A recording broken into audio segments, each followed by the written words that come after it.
কি হলো, বুঝতে পারলে না? ওকে, আমি বলছি।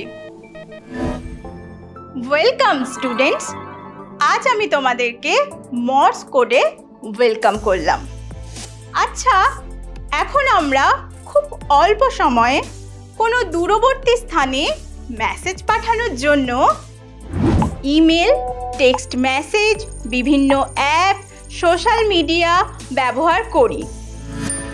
সেই 1791 খ্রিস্টাব্দের অপটিক্যাল টেলিগ্রাফের আবিষ্কার থেকে টেলিকমিউনিকেশনের এই ডেভেলপমেন্ট শুরু হয়েছে, আর ইভেন এখনও এই ডেভেলপমেন্ট হয়েই চলেছে।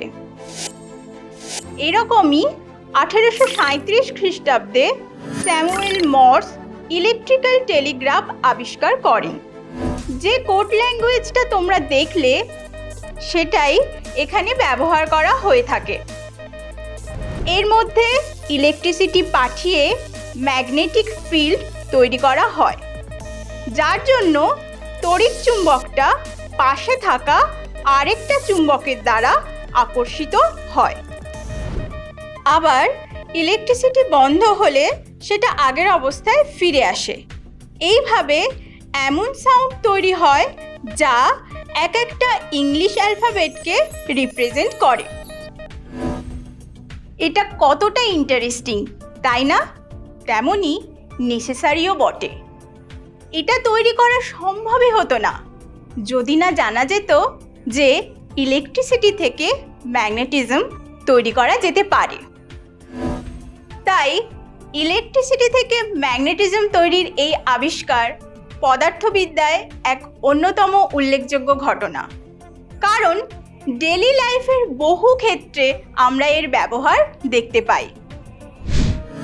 আর এটাই আবিষ্কার করেছেন হ্যান্স ক্রিশ্চিয়ান ওরস্টেড। তিনি 1820 খ্রিস্টাব্দে তার ল্যাবে তড়িৎ প্রবাহ নিয়ে পরীক্ষা নিরীক্ষা করছিলেন। হঠাৎই দেখেন পাশে রাখা ম্যাগনেটিক নিডলের ডিফ্লেকশন হচ্ছে।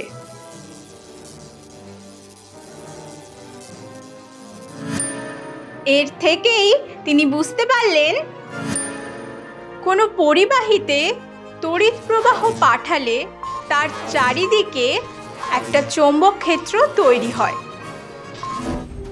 এইভাবেই তিনি প্রথম ইলেকট্রিসিটি আর ম্যাগনেটিজমের মধ্যে কানেকশন খুঁজে পেয়েছিলেন।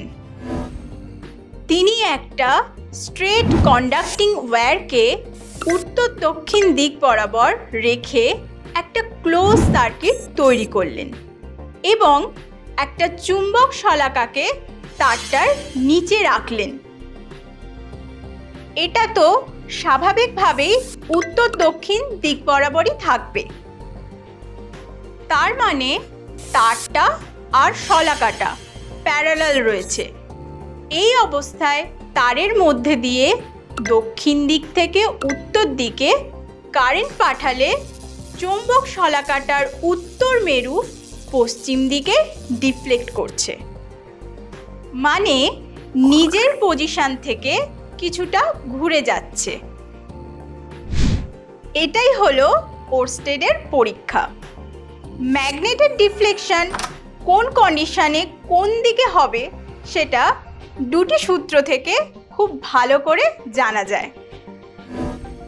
প্রথমটা হলো অ্যাম্পিয়ারের সন্তরণ নিয়ম, আর দ্বিতীয়টা ডান হাতের বৃদ্ধাঙ্গুষ্ঠ নিয়ম। অ্যাম্পিয়ারের সন্তরণ নিয়ম অনুযায়ী যেদিকে কারেন্ট ফ্লো হচ্ছে, কোনো লোক যদি সেই দিক বরাবর চুম্বক শলাকার দিকে মুখ করে সাঁতার কাটে, তাহলে লোকটার বাঁ হাত যেদিকে থাকে সেই দিকে চুম্বকের উত্তর মেরুর বিক্ষেপ হবে।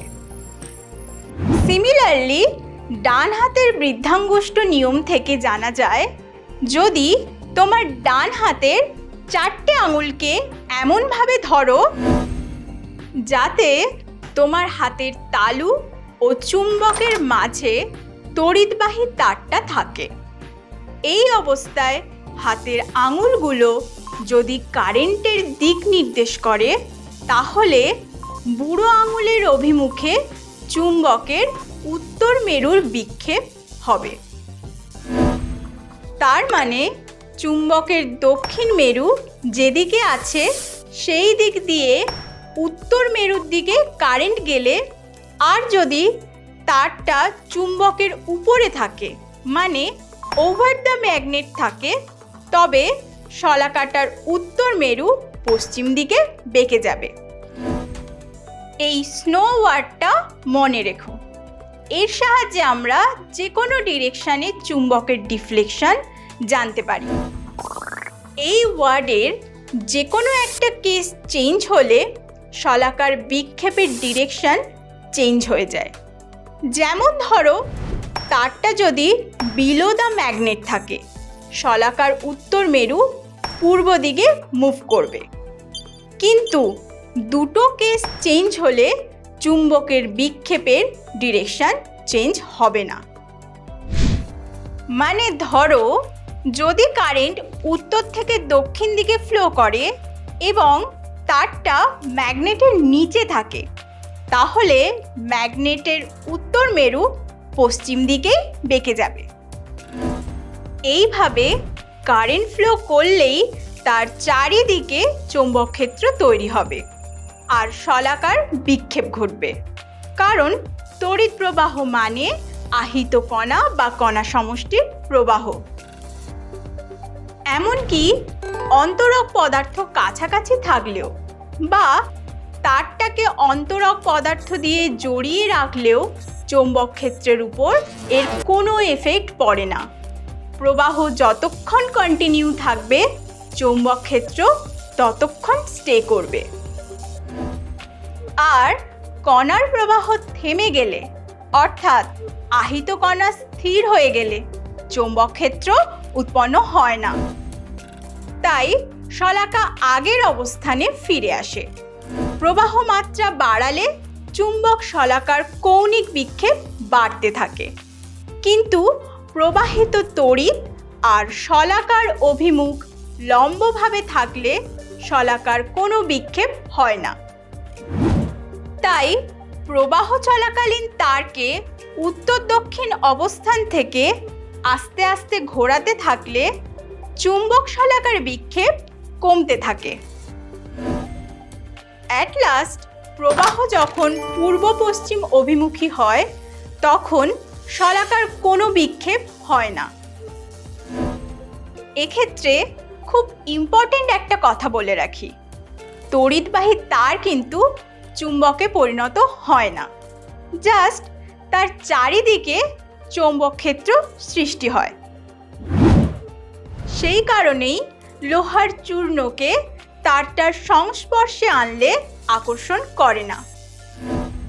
আচ্ছা, চৌম্বক ক্ষেত্র তো তৈরি হলো, এবার এর অভিমুখ জানব, মানে বলরেখার অভিমুখ জানব। এর জন্য আমরা দুটো নিয়ম ইউজ করতে পারি, ম্যাক্সওয়েলের কর্কস্ক্রু নিয়ম আর ডান হাতের মুষ্টি নিয়ম।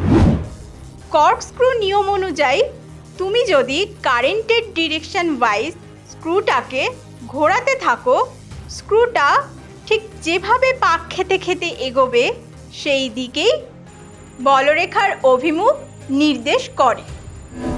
আর ডান হাতের মুষ্টি নিয়ম বা রাইট হ্যান্ড গ্রিপ রুল খুবই ইজি। বলরেখার অভিমুখ বের করার জন্য ম্যাক্সিমাম টাইম এটাই ইউজ করব। কোনো কারেন্ট ক্যারিং কন্ডাক্টরকে যদি তোমার ডান হাতের মুঠোয় এমনভাবে ধরো যাতে তোমার বুড়ো আঙুল কারেন্টের ডিরেকশন ওয়াইজ থাকে, তবে অন্য আঙুলগুলো ঠিক যেভাবে কার্ল করা আছে সেই দিকেই বলরেখার অভিমুখ নির্দেশ করছে। এই রুল ইউজ করে কোনো ঋজু পরিবাহীর, কোনো বৃত্তাকার পরিবাহীর বলরেখা ঠিক কিভাবে অ্যারেঞ্জ করা যায় তা সুন্দরভাবে বোঝা যায়।